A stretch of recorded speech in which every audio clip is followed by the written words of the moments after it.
Welcome guys. So here we are going to learn about variable assignment of values.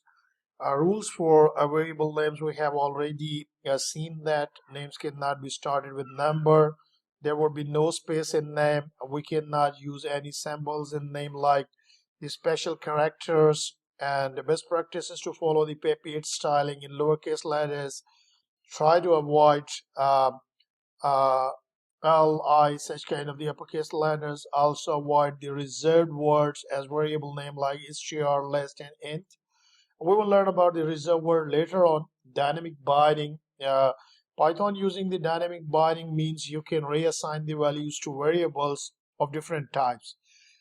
This feature makes Python flexible in assigning data types, whereas there are other languages those are statically typed, like that my pairs are 5.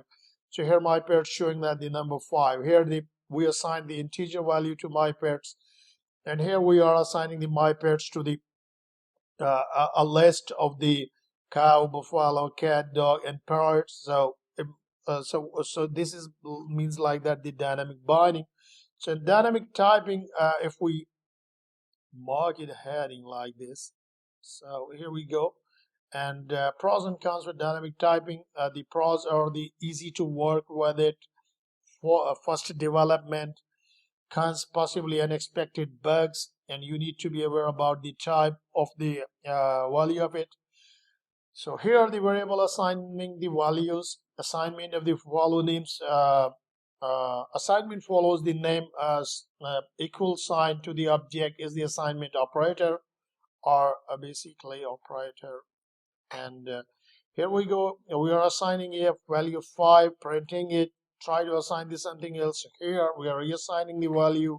So now this object A containing the 8.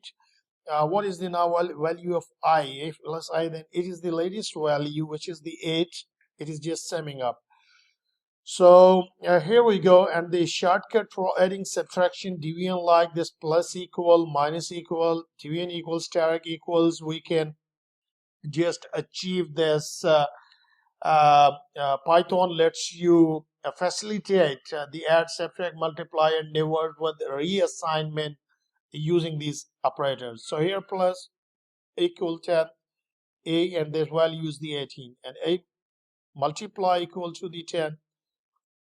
This is the value of this, and in a similar way you can write the A divided by 10, and here you can find it.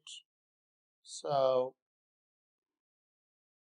all the way this is the 18. Okay, so by this way you can do this. Determining the variable types with the type and the exercise we will learn in the next lecture. So thank you and bye for now.